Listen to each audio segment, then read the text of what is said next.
Hola, mi nombre es Juan Suárez y esto es Lecciones de CEOs. Analizo la vida de cada uno de los líderes que han transformado el mundo. Vamos a ver su historia, sus fracasos, sus principios, para que tú y yo podamos aprender de ellos y aplicarlo a nuestra propia vida. Hoy me meto de cabeza en la historia de un emprendedor que le dio la vuelta a la industria musical. Armó un imperio de 1.000 millones de libras esterlinas a partir de un negocio de discos por correo y se volvió uno de los multimillonarios más reconocidos del mundo, hecho a pulso. Richard Branson. Me pasé semanas investigando su trayecto, desde sus primeros problemas en el colegio y cuando lo dejó a los 16, hasta sus movidas innovadoras en la música, los viajes e incluso el turismo espacial con Virgin Galactic. En los próximos 45 minutos van a descubrir cómo un man sin educación formal en negocios, pero con unas ganas bravas y un espíritu innovador, creó el grupo Virgin y cambió para siempre la forma en que pensamos sobre el emprendimiento y la aventura. En Japón, en la tradición del kintsugi, los artesanos arreglan cerámicas rotas con laca de oro, celebrando las rajaduras en vez de esconderlas. Toda la filosofía de negocios de Richard Branson sigue este principio. Cuando sus empresas se fueron a pique, cuando se le montaron los líos legales, cuando los críticos decían que ya se había pasado de la raya, él no se echó para atrás. Usó esos tropiezos como escalones, hablando abiertamente de lo que salió mal y construyendo algo más fuerte con lo que quedaba. Esta es la historia de cómo un man disléxico que dejó el colegio se volvió uno de los emprendedores más bacanos de Gran Bretaña y por qué su forma de ver los negocios sigue siendo tan importante hoy como hace 50 años. Richard Charles Nicholas Branson nació el 18 de julio de 1950 en Blackheath, Londres, pero creció en Surrey durante la época de posguerra en Gran Bretaña, que pasó de la austeridad a la prosperidad. Su papá Ted era un abogado tranquilo, pero fue su mamá, Eve, la que forjó al emprendedor que Richard sería. Eve Branson creía que la comodidad generaba debilidad. Solía dejar a Richard, de 4 años, a kilómetros de la casa con una instrucción sencilla: váyase solo para la casa.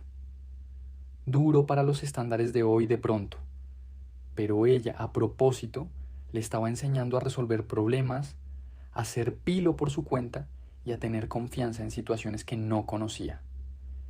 En la casa de los Branson se valoraba la aventura y la curiosidad por encima del éxito tradicional, creando un campo de entrenamiento natural para encontrar oportunidades de negocio.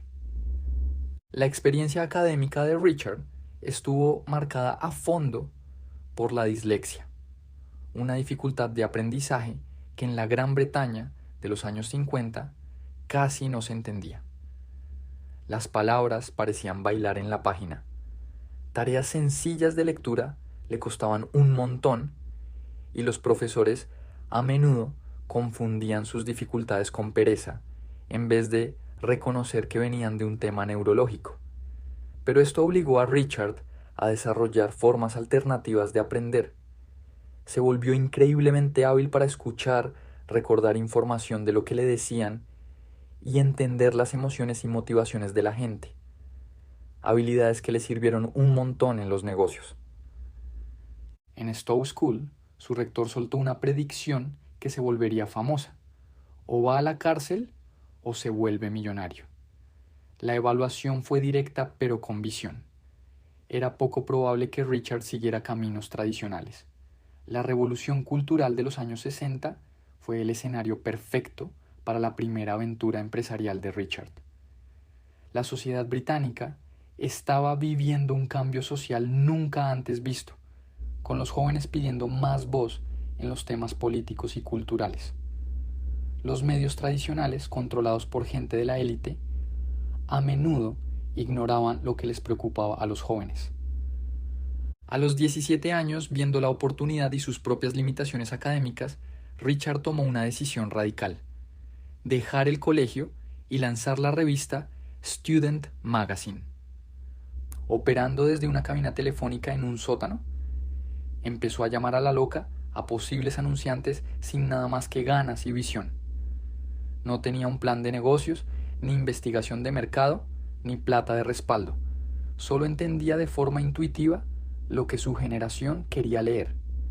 La oficina de la revista, en la cripta de una iglesia en Londres, mostraba a la perfección su espíritu poco convencional. La gente trabajaba por un mínimo, motivada por la emoción de ser parte de algo revolucionario. Student la rompió, consiguiendo entrevistas de alto perfil con Mick Jagger, John Lennon, Jean-Paul Sartre, en parte porque a estas figuras les gustaba su forma de ver las cosas, que iba en contra de lo establecido, pero la influencia cultural no se tradujo en estabilidad económica. Aunque Student conectaba con los lectores, los ingresos por publicidad seguían siendo irregulares y los costos subían. La visión idealista de la revista a menudo chocaba con la realidad de los negocios. Cuando una huelga postal amenazó a Gran Bretaña en 1971, Richard vio una oportunidad que otros no vieron. Las disqueras iban a tener problemas para que sus productos llegaran a las tiendas, creando demanda de una distribución diferente. En vez de ver esto como otro obstáculo, Richard lo vio como una oportunidad para meterse en otras cosas. El paso a la venta de discos por correo empezó de forma natural, como una extensión de la cobertura musical de Student. Richard puso anuncios ofreciendo álbumes populares a precios mucho más bajos que los almacenes de la calle principal. Este negocio resultó más exitoso de lo que esperaba, pero también le trajo líos legales serios relacionados con impuestos sobre las exportaciones. Richard se vio enfrentando cargos penales y la posibilidad de ir a la cárcel. La experiencia de ser arrestado y pasar una noche en el calabozo fue un totazo. Su mamá hipotecó la casa familiar para ayudar a pagar el arreglo. En vez de esconder este lío legal, Richard lo metió después en su historia como un ejemplo de aprender de los errores, una transparencia sobre los fracasos que lo diferenciaría de otros líderes empresariales. Para 1971, Richard se dio cuenta de que el negocio de venta por correo necesitaba un local físico. La primera Virgin Record Shop abrió en Oxford Street, en el corazón de la zona comercial de Londres. El nombre Virgin lo escogió en parte como chiste. Todos eran vírgenes en el mundo de los negocios, pero capturó a la perfección su enfoque fresco. Virgin Records le dio un revolcón al comercio minorista, tratándolo como una experiencia cultural en vez de una simple venta. Mientras que las tiendas de discos tradicionales solían ser intimidantes, con personal medio mal geniado, Virgin creó un ambiente que se sentía como un parche de amigos. Los clientes podían escuchar antes de comprar. Al personal lo contrataban por su conocimiento musical en vez de su experiencia en ventas, y el espacio tenía sillas cómodas para relajarse y charlar. Este enfoque innovador atrajo a clientes que nunca se habían metido a tiendas de discos tradicionales. La tienda se volvió un punto de encuentro para los amantes de la música, creando una comunidad alrededor de intereses compartidos. El voz a voz funcionó más que cualquier campaña publicitaria. El éxito en las ventas minoristas sentó las bases para la siguiente expansión de Richard: volverse un sello discográfico.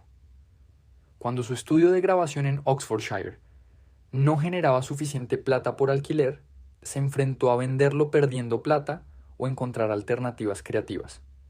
Escogió lo segundo, lanzando Virgin Records como sello a pesar de no tener ni idea de producción musical.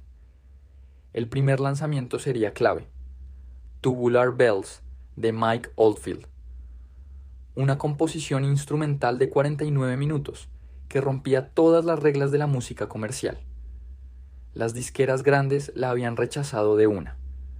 No tenía voces, no tenía sencillos obvios para la radio, no había un público claro. Los expertos de la industria no se imaginaban cómo una música tan rara podía tener éxito comercial. La decisión de Richard no se basó en investigación de mercado, se basó en su sentir personal.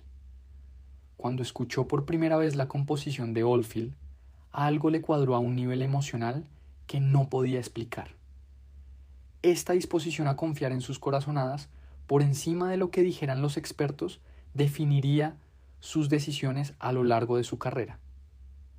Cuando el director William Friedkin escogió partes para la banda sonora de El Exorcista, le mostró la música de Oldfield a una audiencia internacional gigante. El álbum vendió más de 15 millones de copias en todo el mundo, dándole a Virgin Records una base económica y credibilidad en la industria. Más importante aún, estableció la reputación del sello por descubrir artistas innovadores que no encajaban en las categorías tradicionales. Con este éxito, Virgin empezó a firmar artistas que nadie más veía. El sello se ganó una reputación por apoyar la libertad creativa por encima de los resultados comerciales inmediatos. Su contratación más polémica fue la de los Sex Pistols, una banda punk que ya había sido rechazada por EMI y A&M por su forma de ser tan provocadora. Mientras que los sellos establecidos veían a los Sex Pistols como un riesgo para su reputación, Richard se dio cuenta de que la controversia podía volverse un éxito comercial si se manejaba bien. La imagen rebelde de la banda iba de la mano con la marca anti-establecimiento de Virgin, y su atención en los medios se tradujo directamente en ventas de discos. Cuando la BBC prohibió God Save the Queen durante el jubileo de plata de la reina, Virgin convirtió el chicharrón en una oportunidad de marketing, generando mucha más atención de la que la publicidad normal podría haber logrado. Esto demostró lo mucho que Richard entendía sobre el posicionamiento de marca y la dinámica de los medios. La decisión de lanzar Virgin Atlantic Airways en 1984 dejó a los observadores de la industria con la boca abierta. La aviación comercial era un negocio que necesitaba mucha plata y estaba muy regulado, con unas barreras de entrada bravas. La entrada de Richard no fue por un análisis minucioso. Empezó por un mal genio personal cuando le cancelaron un vuelo a Puerto Rico. Alquiló un avión privado y les vendió pasajes a otros pasajeros para cubrir los costos. La estrategia de Virgin Atlantic se enfocó en identificar las cosas que les molestaban a los pasajeros que las aerolíneas ya establecidas ignoraban. Mientras que la competencia se enfocaba en la eficiencia operativa, Virgin se concentraba en la experiencia del pasajero. Introdujeron innovaciones revolucionarias en ese momento. Sistemas de entretenimiento personal, servicios gratis, personal de cabina que priorizaba la comodidad sobre los protocolos rígidos. La participación de Richard iba más allá de las responsabilidades típicas de un ejecutivo. Volaba regularmente como pasajero, tomando notas y hablando con los clientes. De vez en cuando trabajaba como tripulante de cabina, recogiendo comentarios sobre lo que más valoraban los pasajeros. Este enfoque práctico le dio información que la investigación tradicional no podía captar. El éxito de Virgin Atlantic desató una respuesta agresiva de British Airways, que dominaba el mercado del Reino Unido. BA inició lo que se conoció como la campaña de juegos sucios, metiéndose en los sistemas de reservas de Virgin para robar clientes, regando chismes falsos sobre la estabilidad de Virgin, usando su influencia con los aeropuertos para crear problemas operativos. En vez de buscar soluciones legales discretas, Richard hizo pública la pelea, presentándola como una batalla entre un novato enfocado en el cliente y un monopolio burocrático. Cuando los demandó por difamación y competencia desleal, el caso se volvió una sensación en los medios. BA finalmente le pagó 500,000 libras a Richard personalmente y 110,000 libras a Virgin Atlantic. La decisión de Richard de repartir su compensación entre los empleados de Virgin convirtió la victoria legal en una declaración de liderazgo poderosa. Esto sentó un precedente que Richard repetiría: usar los conflictos con competidores más grandes como oportunidades para definir la identidad de marca de Virgin y generar una publicidad que la publicidad normal no podía lograr. Las aventuras de Richard sirvieron para muchas cosas más allá de su satisfacción personal. Los intentos de récord mundial en globo generaron una cobertura mediática gigantesca, dándoles publicidad valorada en millones. Fortalecieron la asociación de la marca Virgin, con la audacia y las ganas de intentar lo imposible. Pero estas aventuras tenían riesgos de verdad. Varios intentos de cruzar el océano terminaron en accidentes y situaciones que ponían en riesgo la vida. Durante un intento, Richard tuvo un aterrizaje forzoso y necesitó ser rescatado por la Guardia Costera japonesa. Cada aventura, exitosa o no, mantuvo a Virgin en la mente de la gente, mientras demostraba un compromiso personal con los valores que adoptan las empresas de Virgin. La expresión más ambiciosa se volvió Virgin Galactic, anunciada en 2004 como la primera compañía de turismo espacial comercial del mundo. A pesar de que los expertos aeroespaciales la descartaron como una fantasía, Richard metió cientos de millones para desarrollar naves espaciales para pasajeros que pagaran. Pero Virgin Galactic se enfrentó a muchos desafíos. En 2014, una tragedia en un vuelo de prueba mató al copiloto Michael Aylesbury, lo que obligó a Richard a reconocer que su gusto por el riesgo tenía consecuencias que iban más allá de la seguridad personal, afectando a empleados y clientes que confiaban en la capacidad de Virgin. Su respuesta demostró madurez, asumiendo la responsabilidad personal y metiéndole más plata a la seguridad antes de nuevos vuelos. En julio de 2021, después de 17 años de desarrollo, Richard voló al espacio a bordo de la USS Unity de Virgin Galactic. Al subirse personalmente al primer vuelo de pasajeros, en vez de delegar, demostró el liderazgo a pie de obra que caracterizó toda su carrera. A lo largo de su carrera, Richard ha mostrado una capacidad increíble para adaptarse, mientras mantiene los principios fundamentales que impulsan el éxito de Virgin. Sus ganas de meterse en industrias desconocidas, desafiar a los competidores ya establecidos y tomar riesgos personales crearon una de las marcas más reconocidas del mundo. El éxito del grupo Virgin en diversas industrias y décadas sugiere que los principios empresariales de Richard se pueden aplicar a muchas cosas. Su énfasis en la experiencia del cliente, la satisfacción de los empleados y la autenticidad de la marca ofrece lecciones para líderes en cualquier industria que quieran construir ventajas competitivas duraderas. Después de décadas construyendo negocios, tomando riesgos y aprendiendo tanto de los triunfos como de los fracasos, la historia de Richard Branson nos muestra verdades fundamentales sobre el emprendimiento. El éxito no se trata solo de evitar errores, se trata de convertir los tropiezos en escalones, celebrar las rajaduras en vez de esconderlas, y recordar siempre que detrás de cada gran negocio hay una verdad sencilla: poner a la gente primero y las ganancias vendrán después. He descubierto 10 principios fundamentales que definen la forma de Branson de construir, liderar y pensar. Ideas que no solo lo ayudaron a subir, sino que también tienen lecciones poderosas para cualquiera que se meta en el emprendimiento. Exploremos estas ideas a través de historias, aprendizajes y reflexiones, no solo de Richard, sino también de los que están más cerca de él. Lección 1. Construye la marca antes del producto. Hay una historia que Richard Branson cuenta sobre los primeros días de Virgin Records. Todavía no tenía un éxito.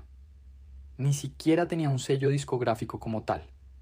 Lo que tenía era un nombre: Virgin, elegido medio en chiste porque todo su equipo era novato en los negocios. Pero ese nombre se pegó, no porque describiera un producto, sino porque armó una identidad, fresca, rebelde, descarada. El producto vino después, con la contratación de artistas como Mike Oldfield, cuyo Tubular Bells se volvió una locura global. Branson le dio la vuelta a la tortilla. Para él, una marca fuerte no era el toque final, era la base. Virgin no solo vendía música, sino que vendía juventud y desafío. Atrajo a artistas que compartían esa energía, como los Sex Pistols. Los megatiendas de Virgin se volvieron sitios para parchar, no solo tiendas. La decoración era ruidosa, el ambiente un desorden bacano. Al personal lo trataban como cómplices en vez de empleados. Más tarde, Virgin Atlantic se lanzó con un espíritu similar. Branson sabía que no podía ganarle a British Airways en flota, pero sí podía ganarle en el campo de batalla de la experiencia. Le añadió masajes en primera clase, helados durante las películas. Incluso se subía a los aviones él mismo para tomar notas de los pasajeros. Incluso en el fracaso, la marca aguantó. Virgin Cola pudo haberse ido a pique y Virgin Brights no se mantuvo. Pero los clientes perdonaron los errores porque creían en el porqué. Virgin no era solo un negocio más, era un retador, un alborotador. Esa creencia moldeó su nombre, su diseño, su servicio al cliente.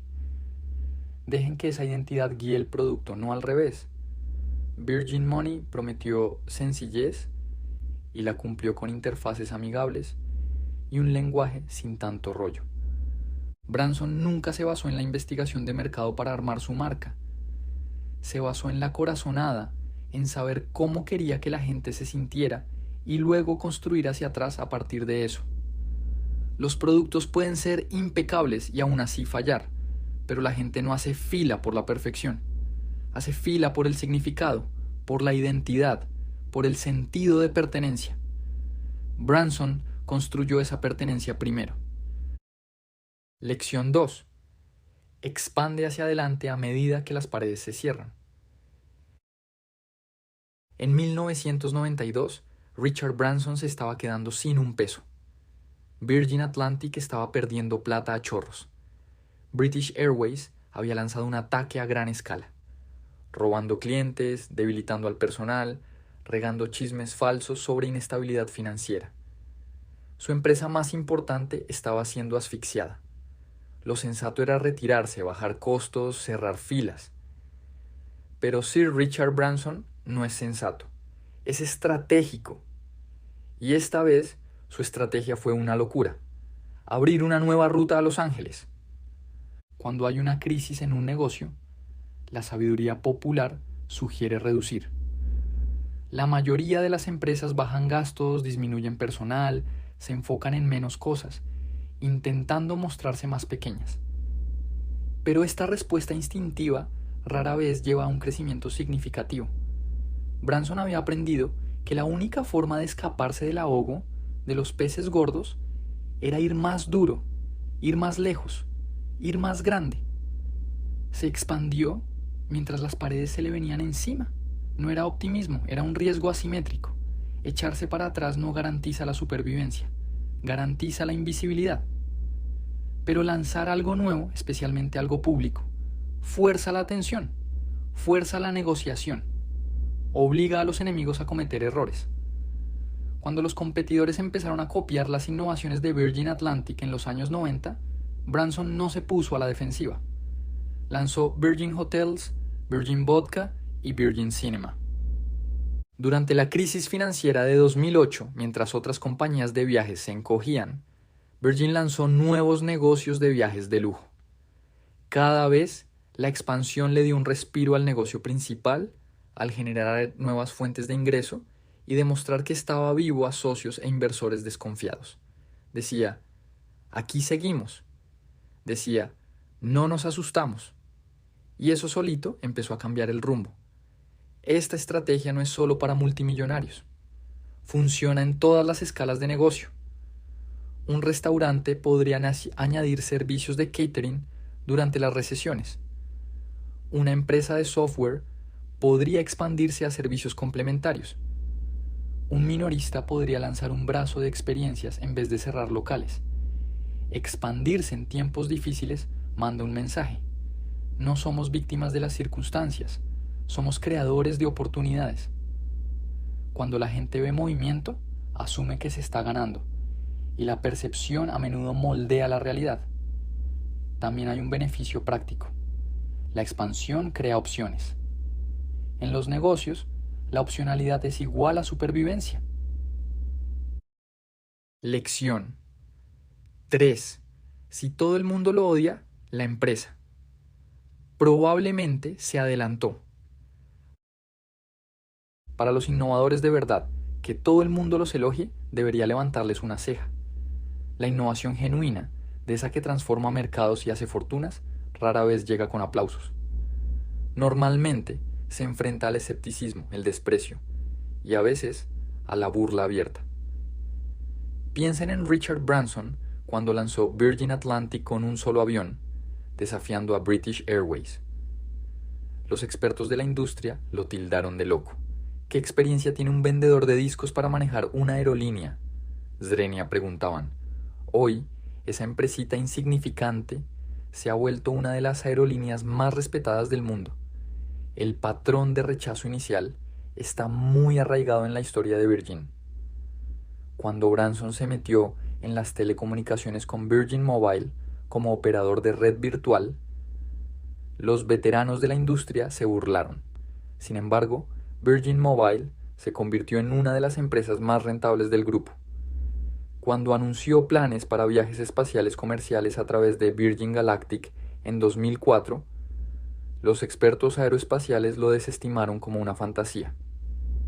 Branson llegó al espacio en 2021, demostrando que el concepto era viable. Cuando las ideas se adelantan a su tiempo, no se entienden bien. Esa falta de entendimiento crea incomodidad. Sin embargo, esa incomodidad a menudo señala una posible innovación que rompe esquemas. El consenso tiende a producir resultados promedio.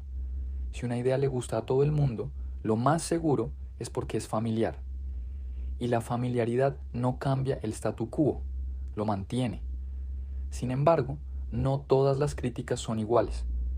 La clave es diferenciar entre esto no puede funcionar, que podría indicar que se está adelantado, y esto no funciona, que sugiere un problema a solucionar. Examina quién está criticando y por qué. Si dicen que el mercado no está listo, la empresa podría estar adelantada. Si dicen que su economía es insostenible, eso sí es una retroalimentación útil. Otro indicio, una minoría pequeña pero con mucha pasión, que realmente aprecia la oferta. Se vuelven los primeros en adoptarla, defensores, prueba de concepto. 1000 partidarios devotos le ganan a 1.000.000 de indiferentes. Estar adelantado da la mayor ventaja competitiva. Para cuando llega el consenso, la oportunidad a menudo ya pasó. Si todo el mundo rechaza la idea, podría significar simplemente que está adelantada. Y ahí es donde están las oportunidades más grandes. Lección 4. Entre más grande el enemigo, mejor la prensa. La elección de a quién se le opone un negocio es mucho más importante estratégicamente de lo que muchos emprendedores se dan cuenta. No se trata de competidores normales. Se trata del problema del sistema, del gigante de la industria o del statu quo ya establecido, al que se le está plantando cara públicamente. Hay una realidad fundamental.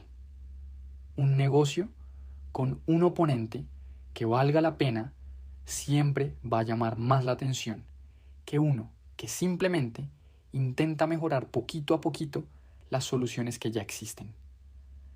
Las empresas de medios, los consumidores y los inversores se inclinan naturalmente por historias convincentes de David contra Goliat. Las empresas que se posicionan contra agencias establecidas que no logran entender las tecnologías nuevas no solo ofrecen servicios diferentes, están desafiando un sistema pasado de moda. Esta historia consigue reuniones con posibles clientes mucho más allá del alcance esperado y genera cobertura mediática que aún no se ha ganado por resultados. Piensen en el enfrentamiento de Richard Branson con British Airways. Cuando BA empezó con prácticas competitivas agresivas contra Virgin Atlantic, Branson no solo buscó soluciones legales, lo volvió un show público. BA no le importa, se volvió un grito de guerra. La historia de un desvalido decidido que lucha contra el dominio corporativo resonó mucho más allá de los detalles específicos de la competencia aérea. La genialidad del enfoque de Branson no fue solo que persiguió a British Airways, sino cómo planteó la batalla. La puso no como una competencia entre dos aerolíneas, sino como una lucha moral entre un recién llegado preocupado por el cliente y un monopolio burocrático frío. Cuando los de British Airways se metieron en los sistemas informáticos de Virgin y robaron clientes, Branson no solo puso una demanda, montó una campaña pública con camisetas con la marca, jugadas mediáticas y desafíos personales al presidente de BA, Lord King. La demanda finalmente se resolvió con BA pagándole 3.5 millones de libras a Branson y a su aerolínea, pero el valor de relaciones públicas de la campaña superó por mucho esa suma. Virgin Atlantic se volvió conocida como la aerolínea que se le paró al gigante. Este conflicto generó millones en publicidad gratuita para Virgin. Definió la marca Virgin como defensora de los clientes contra la arrogancia corporativa. Entre más grande era el oponente, más convincente era la historia y mayor la cobertura de prensa que recibía Virgin. Este principio funciona en todas las industrias. Los fabricantes de vehículos eléctricos innovadores no solo hacen carros, están desafiando la dependencia del petróleo y metiéndole la mano al cambio climático. Las plataformas de alojamiento revolucionarias no solo crean sistemas de reserva, están desafiando el dominio establecido de la industria hotelera. Los pioneros del streaming no solo dan contenido, están enfrentando ecosistemas televisivos enteros. Branson replicó este enfoque en todo su imperio empresarial. Al lanzar Virgin Money, no lo posicionó como una institución financiera más. Lo pintó como un cruzado contra la complejidad y el mal servicio al cliente de la banca tradicional. Al establecer Virgin Mobile, lo enmarcó como una lucha contra los contratos enredados y las tarifas escondidas de la industria. Cada vez no solo lanzaba un producto, le declaraba la guerra al statu quo de una industria. Y cada vez los medios cubrían la batalla con ganas. Es clave que un oponente no puede ser cualquier competidor. Debe representar algo más grande que la organización, algo que encarne un sistema obsoleto o un statu quo injusto. La gente apoya con entusiasmo los desafíos, pero solo cuando cree que el desafío tiene un significado importante. Este enfoque requiere autenticidad. Los consumidores detectan rápido las rivalidades fabricadas o las críticas vacías. La oposición debe surgir de un desacuerdo genuino con la forma en que funciona una industria, no simplemente de un posicionamiento competitivo. Los conflictos de Branson funcionaron porque se basaban en sus frustraciones reales con la forma en que las aerolíneas, los bancos y las telecomunicaciones trataban a los clientes. La mayoría de la cobertura empresarial no es sobre productos o servicios, es sobre historias. El conflicto impulsa cada historia que engancha. Cuando uno se posiciona estratégicamente contra un oponente que vale la pena y es más grande, la atención de los medios fluye naturalmente porque la tensión narrativa convincente impulsa el interés. Lección 5. No se necesita permiso para competir. Muchos emprendedores con ideas brillantes demoran en actuar mientras esperan algo. Plata, contactos, el momento perfecto o, lo que es peor, permiso de los pesos pesados de la industria. Piense en esta idea clave. Nadie le da permiso voluntariamente para que usted los disrumpa. Las empresas más exitosas nunca le preguntaron a las ya establecidas si podían competir con ellas. Les faltaban las credenciales y los contactos apropiados. Simplemente empezaron con los recursos que tenían a la mano en su posición actual. La carrera de Richard Branson es el ejemplo perfecto de no esperar permiso. Al montar Virgin Atlantic con un solo avión arrendado, no le pidió la bendición a British Airways. Al lanzar Virgin Mobile, sin ser dueño de la infraestructura de red, no esperó el visto bueno de la industria de las telecomunicaciones. Lo que enseña el enfoque de Branson es cómo se metió una y otra vez en industrias donde no tenía ni formación ni experiencia formal. No tenía un título en finanzas cuando lanzó Virgin Money, ni experiencia en telecomunicaciones cuando empezó Virgin Mobile, ni credenciales en aviación cuando fundó Virgin Atlantic. Este enfoque aparentemente imprudente de meterse en industrias establecidas como un extraño se convirtió en una ventaja estratégica. Las mismas prácticas que los veteranos de la industria consideraban esenciales eran a menudo las mismas que frustraban a los clientes. La realidad es clara: si se busca una innovación genuina, los pesos pesados establecidos nunca van a dar permiso. Le explicarán por qué no se puede o no se debe hacer, o por qué la persona que lo intenta no es la indicada. Para librarse de la búsqueda de permiso, reconozca que requerir permiso a menudo es el miedo disfrazado de prudencia. Se vuelve un método para retrasar la acción fingiendo que se necesita una autorización externa.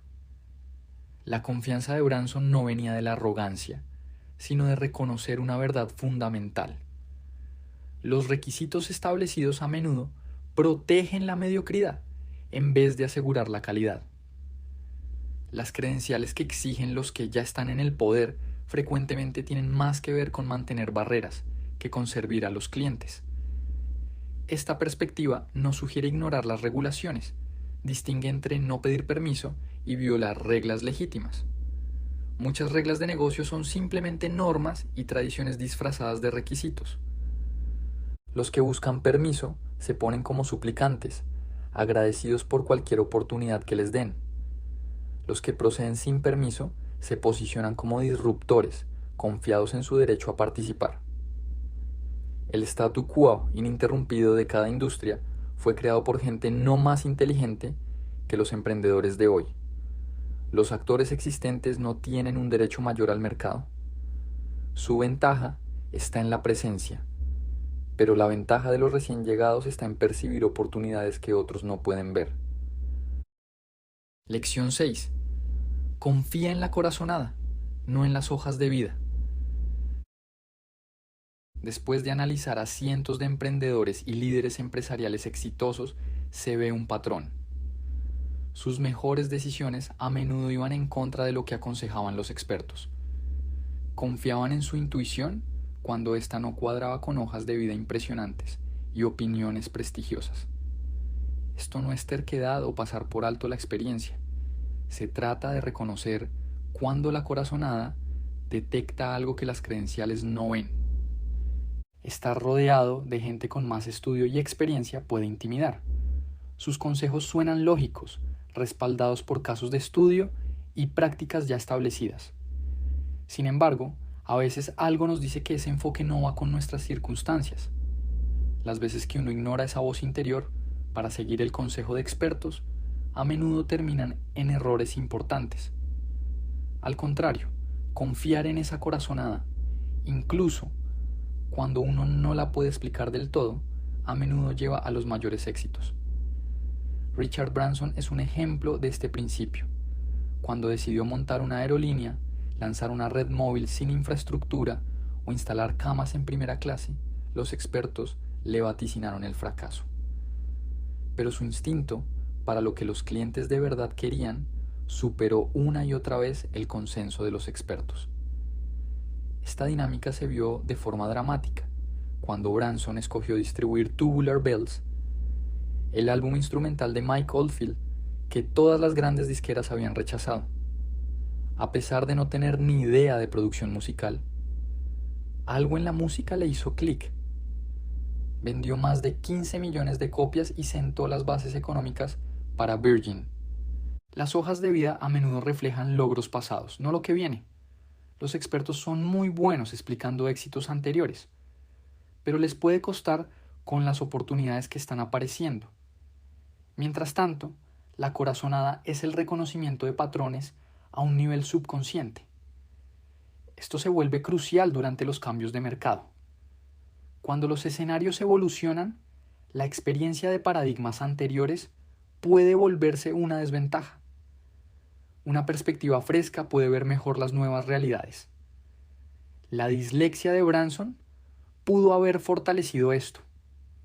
Como no podía procesar informes complejos de forma tradicional, desarrolló habilidades extraordinarias para entender a la gente, detectar oportunidades y confiar en sus reacciones emocionales. cada idea realmente innovadora al principio le sonó rara a los expertos. Cuando se intenta algo sin precedentes, siempre llega un momento en que la corazonada debe pesar más que la experiencia de otra persona. La intuición podría estar viendo el futuro, pero la hoja de vida solo refleja el pasado. Lección 7. La energía del fundador es irreemplazable. Muchos inversionistas y asesores de negocios creen que los fundadores deberían hacerse a un lado a medida que sus empresas crecen, para que los reemplacen gerentes profesionales con experiencia empresarial tradicional. Esto es un cuento chimbo que hace daño. Cuando a los fundadores los ponen a un lado, las empresas a menudo pierden la visión, la pasión y el pensamiento innovador que las hicieron exitosas en primer lugar.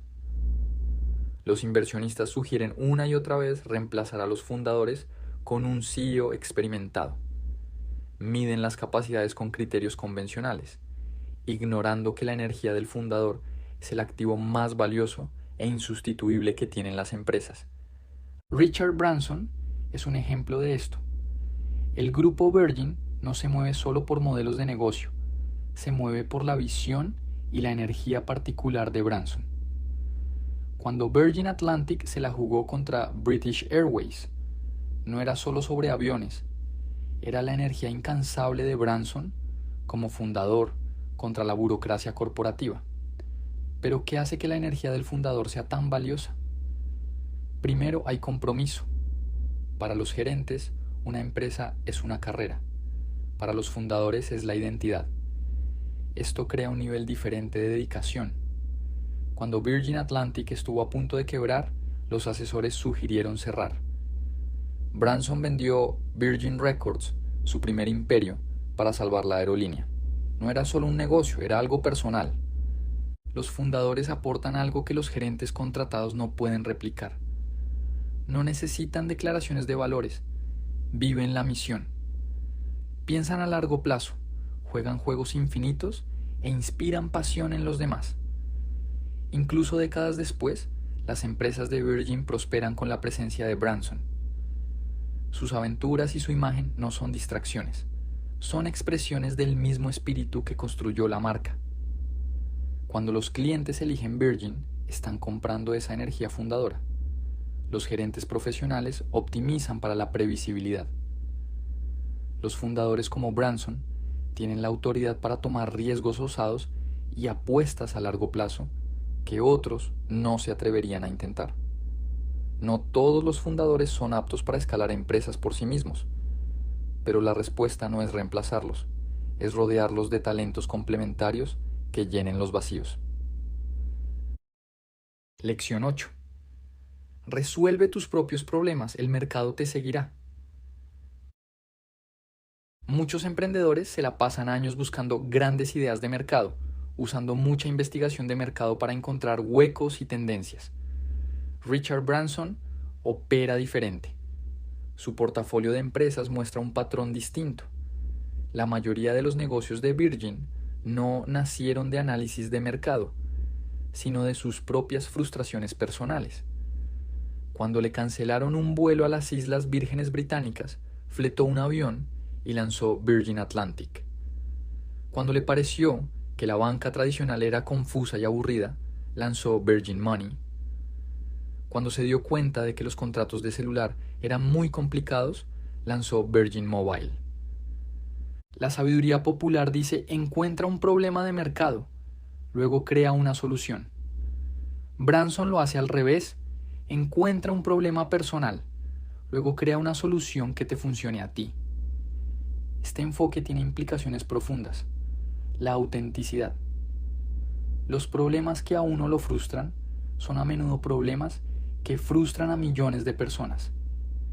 Y la solución que uno construye con verdadera pasión para uno mismo es muy probable que conecte con otros.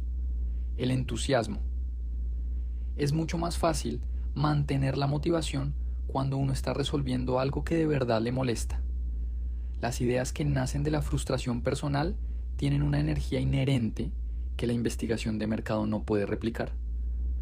La validación. Si te funciona a ti, es un indicador inicial de que podría funcionar para un segmento más grande. La escala. Si el problema era lo suficientemente grande como para molestarte, es probable que sea lo suficientemente grande como para justificar una empresa. Las industrias que ya existen suelen estar diseñadas para su propia comodidad, no para la del cliente. Las frustraciones personales son a menudo los puntos débiles más agudos de esas industrias. Por ejemplo, el diseño de la industria aérea en los años 80 se centraba en la eficiencia operativa para las aerolíneas, no en la comodidad o la experiencia del pasajero. Branson vio esto y lo convirtió en su ventaja. Su enfoque se trata de ser un usuario final intransigente de sus propios servicios. Al construir lo que necesitaba, creó lo que otros deseaban. Esto significa que la primera validación del mercado es el fundador mismo. Este método no es universalmente aplicable para todas las empresas, pero para los emprendedores que buscan una fuente de ideas profundamente personal y auténtica, es un principio poderoso. Tu frustración es tu oportunidad. Lección 9. Sé amigable pero firme. Los líderes empresariales a menudo sienten que deben escoger entre ser buena gente o ser duros. La narrativa popular favorece a los líderes sin escrúpulos, creyendo que ser amable es una señal de debilidad en el mundo de los negocios. Richard Branson desmiente esta dicotomía. Ha demostrado que se puede ser profundamente amable y, sin embargo, absolutamente firme cuando la situación lo requiere. Cuando se enfrentó a los juegos sucios de British Airways, fue implacable en su respuesta legal y mediática. Pero también fue el mismo hombre que ofreció sus propiedades como garantía, hipotecando la casa de su familia para salvar a sus empleados de Virgin Atlantic de la quiebra. Branson fomenta una cultura que se siente como familia, donde al personal se le da ánimo, no se le controla, donde se celebran las victorias y se aprende de los fracasos sin miedo. Este enfoque construye una lealtad muy profunda. Cuando llegó la hora de la verdad y Virgin Atlantic estaba al borde del abismo, los empleados de Virgin se pusieron del lado de Branson, no de los rivales corporativos. Este comportamiento es una respuesta directa al estilo de liderazgo de Branson. Un líder que es genuinamente amable fomenta una lealtad que no se puede comprar. Pero la amabilidad sin carácter no sirve. Branson es famoso por su forma de mandar la parada, sus ganas de hacer lo impensable cuando es necesario, su negativa a echarse para atrás. Pero la dureza siempre está al servicio de un principio mayor, no del poder personal. Su respuesta a la tragedia de Virgin Galactic en 2014, cuando un piloto murió en un accidente de prueba, lo ejemplifica. Él estaba personalmente devastado, pero se negó a abandonar la visión del turismo espacial, se comprometió a mejorar aún más la seguridad y mantuvo su promesa de volar él mismo. La amabilidad puede parecer una debilidad en un mundo de negocios cínico, pero en realidad es una fuente de resistencia y compromiso. La gente lucha por los líderes que se preocupan por ellos. Ser firme no significa ser un tirano, significa tener principios claros y una determinación inquebrantable para lograrlos. Significa que, aunque la cara pública de tu marca pueda ser agradable y divertida, hay una firmeza de fondo. Los competidores pueden subestimar esto. Esta combinación genera respeto y resultados. La amabilidad construye lealtad, la firmeza construye respeto. El respeto de tus empleados, el respeto de tus clientes y el respeto a regañadientes de tus competidores. Lección 10. No es un juego de suma cero. Los negocios se enseñan a menudo como un juego de suma cero. Para que ganes, alguien más debe perder. Esta mentalidad fomenta una competencia despiadada y un enfoque en acaparar recursos. La carrera de Richard Branson es una refutación constante de esta visión. Su enfoque siempre ha sido buscar soluciones en las que todos ganen, a menudo creando nuevos mercados o transformando los existentes. Cuando lanzó Virgin Atlantic, no intentó quitarle pasajeros a British Airways. Creó una experiencia diferente que atraía a un segmento de viajeros que se sentía ignorado. Mejoró la experiencia general de viajar. Cuando se metió en la música, no buscó competir en las listas de éxitos, sino que les dio a los artistas que otras disqueras no querían una plataforma donde pudieran prosperar, expandiendo el mercado en vez de simplemente competir por el mismo pedazo de pastel. En un mundo donde los negocios se tratan de cuota de mercado, Virgin suele crear su propio mercado. Branson ve el éxito como un pastel que se puede hornear y agrandar, no como una tajada fija que hay que defender. Él siempre busca nuevas oportunidades, nuevas colaboraciones, nuevas formas de deleitar a los clientes y de impulsar la industria hacia adelante. Esto también aplica a cómo trata a sus competidores. Incluso después de las batallas legales con British Airways, hubo momentos en que las dos aerolíneas colaboraron en asuntos de la industria. Este principio se extiende al altruismo corporativo. Cuando fundó Virgin Unite, el brazo sin ánimo de lucro del grupo Virgin no fue una cosa que se le ocurrió después, sino que estuvo integrada en el modelo de negocio. La creencia de que los negocios pueden ser una fuerza para el bien, no solo para las ganancias, es clave en su filosofía. Es un enfoque de suma positiva. Los beneficios para la sociedad a menudo pueden ir de la mano con los beneficios para los negocios. Esto no es ser ingenuo, es una comprensión sofisticada de la interconexión. Cuando se mejoran las condiciones laborales, la productividad y la lealtad de los empleados suben. Cuando se abren nuevos mercados, se crean oportunidades para toda la cadena de suministro. La economía de suma cero está atrapada en una mentalidad de escasez. La economía de suma positiva ve la abundancia.